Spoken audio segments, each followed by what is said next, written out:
Und jetzt das Heute-Journal mit Gundula Gause und Marietta Slomka. Guten Abend. Als Politiker an die Macht zu kommen, ist schwer. Sie zu halten, noch schwerer.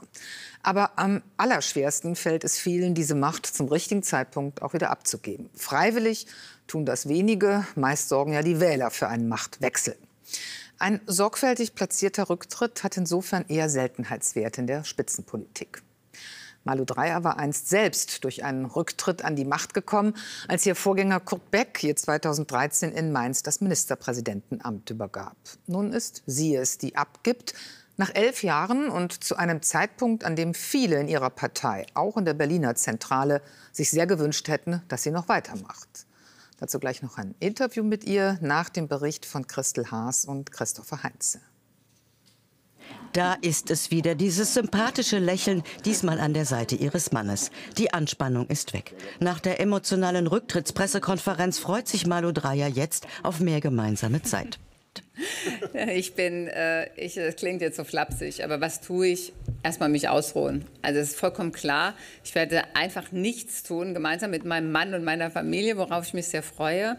Eine Ära endet. 11 Jahre als rheinland-pfälzische Regierungschefin.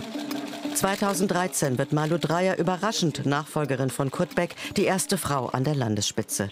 Sie kann gut mit den Menschen, ist beliebt, gewinnt für die SPD 2 Landtagswahlen. Seit 2016 führt Dreyer eine Ampelkoalition, die ganz anders als die in Berlin geräuschlos regiert. Ihr Wort wird gehört, besonders in ihrer Zeit als SPD-Bundesvize. Das alles mit eingeschränkter Gesundheit, multiple Sklerose. Sie geht ganz offen damit um. Der wohl bitterste Moment in ihrer Amtszeit, die Flutkatastrophe im Ahrtal vor fast 3 Jahren. 135 Menschen sterben. Dreyer ist zwar oft bei den Menschen vor Ort, viele machen sie aber bis heute für schlechtes Katastrophenmanagement mitverantwortlich. Ihre Beliebtheit sinkt, aber auch ihre Energie. Ich gehe mit schwerem Herzen, weil ich mir eingestehen muss, dass meine Kraft nicht mehr ausreicht, um dem Anspruch und auch den Anspruch, den Bürger und Bürgerinnen an mich stellen können, gerecht zu werden. Respekt und Anerkennung für Dreyers Engagement kommt von der Opposition, aber gleichzeitig auch Kritik an ihrer Politik. Und da erleben wir einen Stillstand, wie ein Mehltau, der sich über alle Bereiche ausgebreitet hat, auch nach über 30 Jahren SPD-geführter Landesregierung. Und da würde ich mir wünschen, dass der neue Ministerpräsident, so er dann gewählt ist, sich dieser Themen endlich annimmt. Den Gefallen wird ihm der neue designierte Ministerpräsident wohl nicht tun. Alexander Schweitzer, bisher Arbeits- und Sozialminister. Er trete in große Fußstapfen, sagt der 2-Meter-Mann heute. Der bisherige Kurs soll bleiben. Ich stehe inhaltlich und ich stehe auch politisch hinter dieser Koalition. Ich möchte sie nicht nur fortsetzen, sondern ich möchte, dass wir weiter so arbeiten, dass wir im Jahre 2026 vor die Wählerinnen und Wähler treten können und sagen, wir möchten in dieser Regierungskonstellation gerne auch weitermachen. Weitermachen ohne sie. Wohl keine leichte Aufgabe für den Neuen. Ab Anfang Juli muss er zeigen, was er kann. Und Malu Dreyer ist uns zugeschaltet. Guten Abend, Frau Dreyer. Guten Abend, Frau Slomka. Dieser Rückzug ist ja auch eine Stabsübergabe. Haben Sie sich da ein bisschen von Kurt Beck inspirieren lassen, der ja seinerzeit auch Ihnen in der Legislatur den Stab überreichte?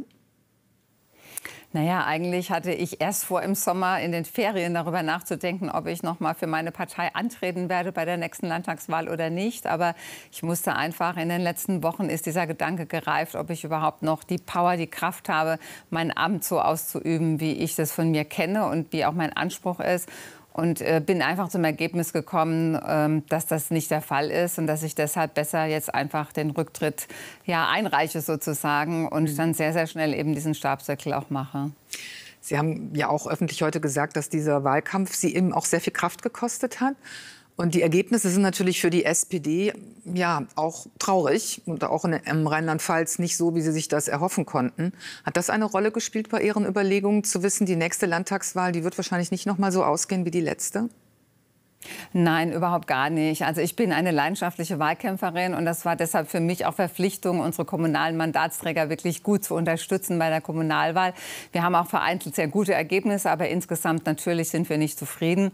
Aber eine Wahl kann für mich niemals der Ausschlag sein, so eine solche weitreichende Entscheidung zu treffen. Ich habe sehr viel Erfahrung inzwischen mit Wahlen, auch mit Landtagswahlen. Es hat schon öfter nicht so besonders gut ausgesehen für uns als SPD, aber wir haben zum entscheidenden Zeitpunkt es auch immer wieder geschafft, das Vertrauen der Bürger und Bürgerinnen zu gewinnen.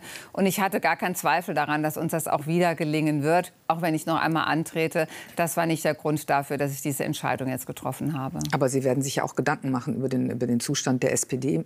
Also auf nicht mal 14% bei den Europawahlen zu kommen, bundesweit in 3 ostdeutschen Ländern einstellig. Das ist ja etwas, was eine Sozialdemokratin, auch wenn sie jetzt aus der aktiven Politik sich zurückziehen, besorgen muss. Ohne Frage. Das ist natürlich ein sehr schlechtes Ergebnis. Und es ist vollkommen klar, dass wir kämpfen müssen als Sozialdemokraten und Sozialdemokratinnen. Ich bin aber auch sehr zuversichtlich, dass das vollkommen klar ist überall und dass wir auch Wege finden werden, auch aus dieser sozialdemokratischen Krise, will ich es mal nennen, herauszukommen.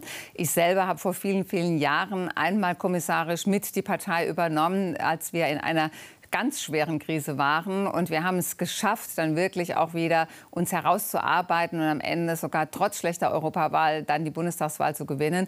Und ich bin zuversichtlich, dass uns das auch wieder gelingen kann, denn wir haben gute Protagonisten. Und hier im Land bin ich es ohnehin, denn unser Land ist in einem sehr guten Zustand. Wir sind ein erfolgreiches Bundesland und mein Nachfolger hat alles, was man haben muss, um das Vertrauen der Menschen auch zu gewinnen. Jetzt machen Sie zum Schluss quasi noch mal ein bisschen Wahlkampf, schon mal für Ihren Nachfolger mit. Nun regieren Sie ja eine Ampel in Rheinland-Pfalz. Warum funktioniert diese Ampel so offenkundig besser als die Ampel in Berlin, die nun auch für schlechte Wahlergebnisse allein schuldig quasi erklärt wird und wo manche schon von Kontaktschuld oder Kontaktschande und Ähnlichem sprechen? Also es hat sehr viele Gründe, warum es hier anders funktioniert. Und ich will schon sagen, dass bundespolitische Themen auch noch mal sehr stärker Parteien zugeordnet sind mit unterschiedlichen Auffassungen, als es auf Landesebene wirklich durchschlägt. Aber es ist tatsächlich auch so, dass die Protagonisten hier in Rheinland-Pfalz, dass wir echt in der Lage sind, nicht nur vertrauensvoll und im Geheimen miteinander zu arbeiten, bevor wir an die Öffentlichkeit gehen, sondern wir haben auch alle die Fähigkeit, uns einmal zurückzunehmen oder dem anderen auch etwas zu gönnen. Und ich glaube, das ist etwas, was die Bundesampel durchaus auch noch annehmen könnte. Das macht das Geschäft sehr viel leichter. Und das ist auch das Ergebnis, dass wir seit jetzt in der 2. Legislaturperiode wirklich sehr erfolgreich und vertrauensvoll zusammenarbeiten. Das soll Ihr designierter Nachfolger, Herr Schweizer, jetzt fortsetzen. Dafür hat er 1,5 Jahre Zeit. Das ist einerseits nicht viel. Andererseits kann in 1,5 Jahren sehr viel passieren. Zum Beispiel eine Naturkatastrophe, die dann schlecht gehandelt wird und wo dann auch das Politikversagen auf der kommunalen Ebene auch auf die Landesebene abstrahlt. Wie sehr hängt Ihnen die Ahrtal-Katastrophe und auch die Kritik, die es an Ihnen gab, nach? Naja, die Ahrkatastrophe war natürlich eine Zäsur für unser ganzes Bundesland und auch für mich. Ich kann schon sagen, dass das Leben vor der Katastrophe anders war als nach der Katastrophe. Oder das Leben teilt sich eigentlich ein, vor der Ahrkatastrophe und danach. Es ist eine schreckliche Naturkatastrophe gewesen, wo so viele Menschen ihr Leben verloren haben. Und das ist etwas, wo ich bis zum heutigen Tage wirklich ganz im Inneren angefasst sind, wenn ich darüber nachdenke. Es gibt keine Ministerpräsidentin, die dafür nicht einen großen Schmerz empfinden würde oder auch Mitgefühl. Die Aufgabe, die ich allerdings sehr energisch auch angenommen habe, ist, das Ahrtal zu unterstützen in allem, was wir können und für den Wiederaufbau und natürlich auch, und das geschieht im Übrigen bundesweit, dass wir den Katastrophenschutz und auch den Hochwasserschutz neu anpacken und neu ausrichten. Denn wir erleben es überall, dass Naturkatastrophen wirklich zunehmen. Und das ist auch eine Mahnung an uns alle, dass wir viel mehr für Klimaschutz tun müssen. Nun sind danach ja auch nicht nur die Umfragewerte der SPD in Rheinland-Pfalz, sondern auch Ihre persönlichen Popularitätswerte abgerutscht. Wenn jetzt so quasi keiner mehr in der neuen Landesregierung ist, der unmittelbar mit dieser Katastrophe an vorderster Front zu tun hatte, kann das auch eine Chance für einen Neuanfang sein, dass also auch da jetzt vielleicht der richtige Zeitpunkt für einen Wechsel war? Es ist zu viel Kalkül und das ist kein bisschen meine Art. Es ist tatsächlich schlicht und ergreifend so, dass man natürlich immer wieder Vertrauen gewinnen muss bei Bürger und Bürgerinnen. Und ich kann nur sagen, Umfragen sind immer wichtig, sie auch wahrzunehmen. Aber wenn ich unterwegs bin auf der Straße, eigentlich egal wo, bekomme ich auch immer wieder sehr viel Zuspruch. Und ich bin sehr sicher, dass wir Schritt für Schritt auch das Vertrauen der Bürger wieder zurückgewinnen können. Dass mein Nachfolger das ohnehin kann, ist vollkommen klar. Aber es ist niemals das Kalkül von mir, zu sagen, das ist der Grund, warum ich zurücktrete. Es ist ein anderer Grund. Und der Grund heißt einfach, dass ich im Moment nicht mehr genug Kraft habe, um dieses Amt so auszufüllen, wie ich es mir vorstelle und wie die Bürger und Bürgerinnen es von mir auch verlangen können. Und jetzt werden Sie dann neue Freiheiten haben und auch mehr Zeit für sich selber. Ganz genau. Frau Dreyer, danke Ihnen für das Gespräch. Ich danke Ihnen. Schönen Abend. Das Interview haben wir aus Termingründen aufgezeichnet. Und dann blicken wir nach Nordkorea. Diktator Kim Jong-un hat dort heute etwas, was er selten hat, hohen Besuch. Wladimir Putin ist angereist zur Pflege der neuen Freundschaft. Putin und Kim nennen es eine strategische Partnerschaft. Andere würden von einer Achse des Bösen sprechen. Was die beiden unter anderem vereint, ist ihre Verachtung für den Westen, seine demokratische Kultur und freiheitlichen Lebensstil. Allerdings wird wohl nicht alles Westliche verachtet. Man beachte das Gefährt, auf dem sich die beiden Diktatoren den nordkoreanischen Untertanen präsentieren, ein deutscher Mercedes. Nicht die einzige bemerkenswerte Szene dieses Besuchs, über dessen Hintergründe Sebastian Ehm berichtet. Als Wladimir Putin und Kim Jong-un die jubelnden Massen abschreiten, ertönt ein in Russland sehr bekanntes Lied aus der Stalinzeit. Es ist das sogenannte Lied vom Vaterland. Auch der Reporter des Staatsfernsehens ist glücklich und gibt die berühmteste Textzeile des Lieds zum Besten. Ich kenne kein anderes Land, wo der Mensch so frei atmen kann. Erkennen Sie es? Genau diese Melodie ertönt hier gerade auf dem Kim-Il-sung-Platz. Ein zynisch wirkender Kommentar in einem Land, das als eine der restriktivsten Diktaturen der Welt gilt und dessen Bevölkerung seit Jahrzehnten Hunger leidet. Wladimir Putin stört das nicht. Er hofiert Kim Jong-un und der führt den Staatsgast aus Russland mit stolz geschwellter Brust durch den Tag. Die Beziehungen zwischen unseren beiden Ländern befinden sich auf dem höchsten Stand und sind nicht einmal vergleichbar mit den Beziehungen zwischen Nordkorea und der Sowjetunion. Ich denke, der Besuch des Genossenpräsidenten in Pjöngjang wird eine Gelegenheit bieten, das Fundament der feurigen Freundschaft zwischen unseren Völkern zu festigen. Es klingt nach einer langjährigen Freundschaft. Doch oft ist Putin nicht zu Gast. Das letzte Mal vor 24 Jahren. Damals noch bei Kims Vater Kim Jong-il. Danach wurde Putin vom Westen umgarnt. Nordkorea hatte nicht viel zu bieten. Russlands Präsident setzte andere Prioritäten. Heute ist Putins Bewegungsfreiheit wegen des Haftbefehls des Internationalen Strafgerichtshofs stark eingeschränkt. Und er braucht Nordkorea für seinen Feldzug in der Ukraine. Wir begrüßen Ihre konsequente und unveränderliche Unterstützung der russischen Politik. Auch in Bezug auf die Ukraine. Und damit unseres Kampfes gegen die imperialistische, hegemonistische Politik der USA und ihrer Satelliten gegenüber der Russischen Föderation.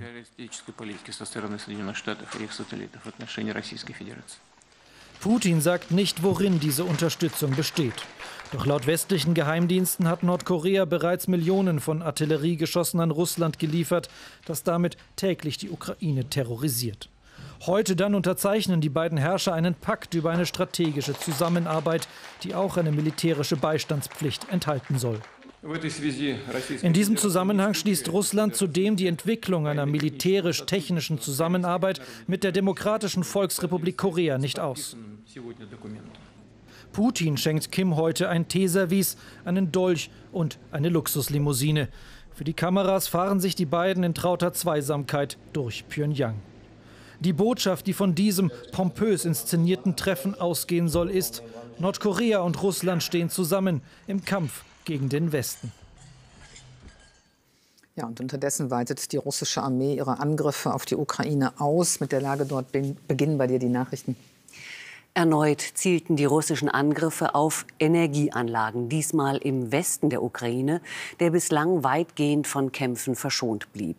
Angesichts der anhaltenden Attacken auf die Energieinfrastruktur in der Ukraine wurden weitere Einschränkungen bei der Stromversorgung angekündigt. Auch Cherson im Süden der Ukraine ist wieder von russischen Truppen attackiert worden. Beschädigt wurden mehrere Gebäude und Krankenwagen. Zur Ahndung sexualisierter Gewalt durch russische Streitkräfte haben die ukrainischen Behörden ein Register eingerichtet. Laut Generalstaatsanwaltschaft sind seit Beginn der russischen Invasion mehr als 300 Fälle bekannt geworden, vor allem in den besetzten Gebieten. Mit dem Register soll Russland auch zur finanziellen Entschädigung der Opfer herangezogen werden können. Das Kabinett hat das lang erwartete Gesetz zum Schutz von Kindern vor sexueller Gewalt auf den Weg gebracht. Familienministerin Paus erklärte, zu viele Kinder und Jugendliche müssten Erfahrungen mit sexueller Gewalt durchmachen. Im vergangenen Jahr seien es im Schnitt 50 Jungen und Mädchen pro Tag gewesen. Das Gesetz soll unter anderem das Recht Betroffener auf Akteneinsicht beim Jugendamt stärken. Zudem wird das Amt der Missbrauchsbeauftragten der Regierung aufgewertet. Fast 2 Wochen nach der Europawahl sind deutsche Abgeordnete als Vorsitzende ihrer Fraktionen im EU-Parlament wiedergewählt worden. Manfred Weber, Parteivize der CSU, führt weiterhin die Fraktion der Europäischen Volkspartei, die größte im neuen Europaparlament. Und auch die Fraktion der Grünen bestätigte ihre Spitze Terry Reintke gemeinsam mit dem Niederländer Eickhout. Im Nahostkonflikt wächst die Gefahr einer Eskalation zwischen Israel und der Hisbollah-Miliz. Das israelische Militär arbeitet offenbar an Plänen für eine Offensive im benachbarten Libanon. Erneut griff Israels Armee Stellungen der pro-iranischen Hisbollah im Süden des Libanon an. Dort sollen Waffenlager der Miliz gewesen sein. Seit Beginn des Gaza-Krieges beschießt die Terrororganisation den Norden Israels fast täglich. Ein sogenanntes Ausreisezentrum auf einer abgelegenen Oderinsel. Ob das eine gute Idee ist, darüber wird in Brandenburg heftig gestritten, wie unsere Landeskorrespondentin Nicola Albrecht gleich berichtet. Dass Abschiebungen in der praktischen Umsetzung sowieso ein schwieriges Unterfangen sind, wissen natürlich auch die Innenminister der Länder, die derzeit in Potsdam tagen. Aber sie alle stehen bei diesem Thema gleichermaßen unter politischem Druck.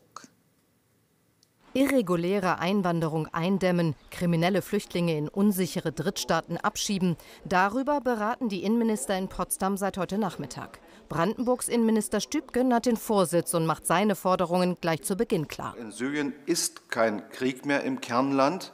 Es gibt ordnungsstaatliche Strukturen. Ich weiß, das ist kein Rechtsstaat, aber hier ist es durchaus zumutbar und akzeptabel, dass Schwerststraftäter abgeschoben werden. Stübgen will zeigen, in Brandenburg wird nicht nur diskutiert, sondern gehandelt. Hier auf dieser abgelegenen Oderinsel bei Küstrin-Kiez, direkt an der polnischen Grenze, soll alsbald ein sogenanntes Ausreisezentrum entstehen. Rund 250 ausreisepflichtige Asylbewerber sollen in diesen alten Militärkasernen untergebracht werden, bis sie das Land freiwillig verlassen oder abgeschoben werden. Doch vor Ort hagelt es Kritik. Dieses Tor wäre dann praktisch der Eintritt zu Alcatraz. Wir wollen es hier nicht haben, aus den vielfältigsten Gründen. Auch für die, die praktisch hier dann untergebracht sind. Das ist nicht menschenwürdig. Ja. Und für die Gemeinde, die im Prinzip dann die Befürchtung hat, dass hier Kriminalität bzw. Unruhe kommt. Das Thema Migration wird längst in ganz Brandenburg zur Zerreißprobe für Politik und Gesellschaft und verstärkt dort, wo es die Menschen vor Ort betrifft. Genau in den Stadtteilen, wo viel Leerstand war, da war es dann mehr oder weniger einfach, die Zuwanderung auch genau dahin zu leiten. Also wir reden hier teilweise von 30, 40, 50% Ausländeranteil mittlerweile in einigen Plattenbauten im Osten. Was es vorher war, man bei 5% oder dergleichen. Da ist in einer unfassbaren Geschwindigkeit, haben sich diese Stadtteile komplett gedreht. Der Stadtteil Am Schlatz in Potsdam ist so ein Gebiet. Hier sind wir mit Peer Barbeck verabredet. Der Rentner lebt seit den frühen 80er Jahren hier. Vor kurzem hat er sich in den Bürgerrat vor Ort wählen lassen. Hört sich täglich die Sorgen der Bewohner an. Klar mal, der Schlatz war schon immer ein sozialer Brennpunkt, weil die Mieten relativ günstig sind. Und es ist ja auch verständlich, dass die Kostenträger die Leute in billige Wohnungen bringen, aber der Anteil ist zu hoch.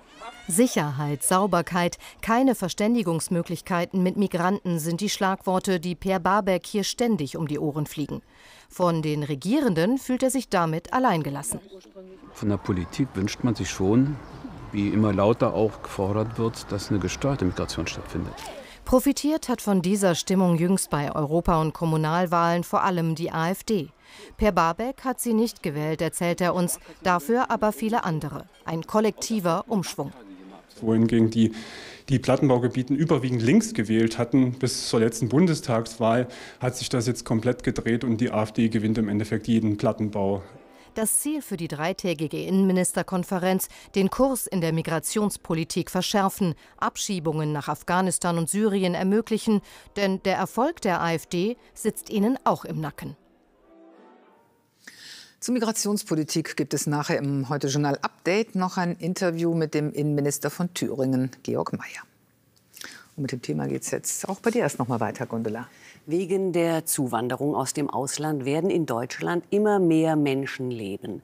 Bis 2045 seien es 85,5 Millionen, schätzt das Bundesinstitut für Bau- und Stadtforschung. Ohne Zuwanderung würde die Bevölkerung schrumpfen, da weiterhin viel mehr Menschen in Deutschland sterben, als geboren werden. Weitere erwartbare Erkenntnis der Forscher: Deutschland altert massiv. Bis 2045 sei mit 2,2 Millionen Rentnern mehr zu rechnen.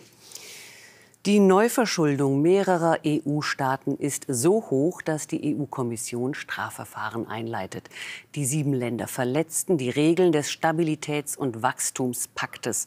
Fragen wir unsere Wirtschaftsexpertin Valerie Haller, wie genau laufen die Defizitverfahren?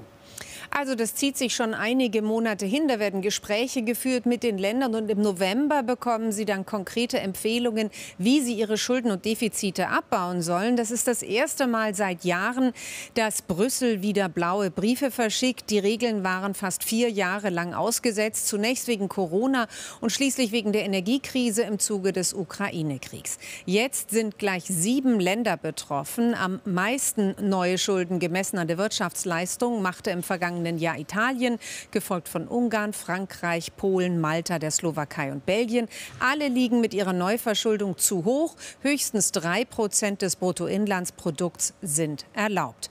Bauen die Defizitsünder ihre Schulden nicht ab, drohen Strafen in Milliardenhöhe. Die allerdings sind noch nie verhängt worden, weswegen die Defizitverfahren bei Kritikern als zahnloser Tiger verschrien sind. Und Deutschland bekam keinen Rüffel aus Brüssel? Doch Brüssel wirft Berlin vor, zu wenig zu investieren, andererseits viel Geld in der EU mit Exporten zu verdienen. Man könnte den Vorwurf auch Sparen auf Kosten anderer nennen. Ob der jedoch Gehör in Berlin findet, wird man sehen, ist aber eher fraglich. Vielen Dank an Valerie Haller für alle Einschätzungen. Und wir haben zunächst die Gewinnzahlen vom Lotto am Mittwoch. Sie lauten 1, 4, 12. 30, 32, 43, Superzahl 4, steht ja auch da. Weitere Gewinnzahlen auf Lotto, ZDF.de und im ZDF-Text auf Seite 557. Bei den teils kräftigen Unwettern in Teilen Deutschlands sind heftige Schäden entstanden. Zahlreiche Hausdächer wurden beschädigt und Bäume entwurzelt. Besonders betroffen waren die Mitte und der Osten Deutschlands. Bei Gröditz musste die Feuerwehr zahlreiche Autos unter umgestürzten Bäumen bergen. Auch in Hessen gab es örtlich heftige Gewitter. Mindestens 2 Menschen wurden schwer verletzt. Nachdem wegen der Unwetter gestern ja auch viele Fanzonen geschlossen blieben, gab es heute wieder kollektives Gucken. Und für die deutschen Fans ein sehr erfreuliches. 2:0 gegen Ungarn und damit Einzug ins Achtelfinale. Das Spiel im Schnelldurchlauf, zusammengefasst von Nils Kaben. Julian Nagelsmann hat mit der deutschen Mannschaft ein wichtiges Etappenziel erreicht. Aber einfach war das nicht. Dann so ein Spiel wie heute, ja, ich habe der Mannschaft gesagt, das ist eins, was du erstmal gewinnen musst, das ist kein Selbstläufer. Das Spiel in der Stuttgarter Arena beginnt mit einer Schrecksekunde für die deutsche Mannschaft. Kimmichs Leichtsinn gegen Salah repariert Manuel Neuer im allerletzten Moment. Das Spiel ist noch keine Minute alt. Von Beginn an bewahrheitet sich, dass es diesmal schwieriger werden würde als gegen die Schotten. Julian Nagelsmann vertraut auf dieselbe Startelf wie letzten Freitag und die zeigt sich einigermaßen unbeeindruckt vom Anfangsschreck. Havertz erkämpft Deutschlands erste Möglichkeit nach 12 Minuten, pariert vom Leipziger Keeper Gulaschi im ungarischen Tor. Nagelsmanns Fingernägel leiden, aber nur für 10 Minuten. Musiala, Gündoğan, der setzt sich gegen Orban durch, wieder Musiala. 1:0, 22. Minute. Deutschland führt verdient. Der Zweikampf zwischen Gündoğan und Orban gerade so im Rahmen des Erlaubten. Für Musiala ist es wie gegen Schottland der erste Torschuss, der sitzt. Und so sieht Erleichterung vor der Deutschen Bank aus. Die Ungarn bleiben gefährlich, vor allem bei Standards. Szoboszlai, Neuers zweite Glanztat, sichert die Führung. Deutschlands Nummer 1 erwischt einen guten Tag. So überzeugt man auch hartnäckige Kritiker. Ungarn bleibt dran. Noch ein Freistoß, nochmal Szoboszlai. Der Ball im Tor. Aber Gott sei Dank aus deutscher Sicht die Fahne oben. Und das auch zu Recht. Szalai, der Freiburger, einen Schritt zu weit vorne. Deutschland führt zur Halbzeit. Den einen Regierungschef auf der Tribüne freut's, den anderen weniger. Die zweite Halbzeit ist wie die erste genau 22 Minuten in Gange, als Mittelstädts Hereingabe bei Gündoğan landet. 2:0 Deutschland auf dem Weg ins Achtelfinale. Es ist nach 3 Vorlagen das erste Tor des deutschen Kapitäns in diesem Turnier. Es ist schön zu sehen, glaube ich, nach einigen Jahren, einigen tristen Jahren, dass es auch die Fußballnationalmannschaft noch schafft, die Leute zu begeistern und dann ein Stück weit auch zu vereinen, weil ich glaube, wir haben alle gemeinsam ein großes Ziel. Deutschland gewinnt auch sein zweites Vorrundenspiel und besiegt neben den Ungarn auch sein Trauma vom Vorrunden aus. Ja, morgen um diese Zeit gibt es dann mit Spanien gegen Italien auch einen schönen EM-Klassiker und wir melden uns in der Halbzeit. Jetzt geht es aber erstmal weiter mit dem Wetter. Und um 0:45 Uhr meldet sich Christopher Wehrmann mit unserem Heute-Journal-Update. Auf Wiedersehen. Tschüss.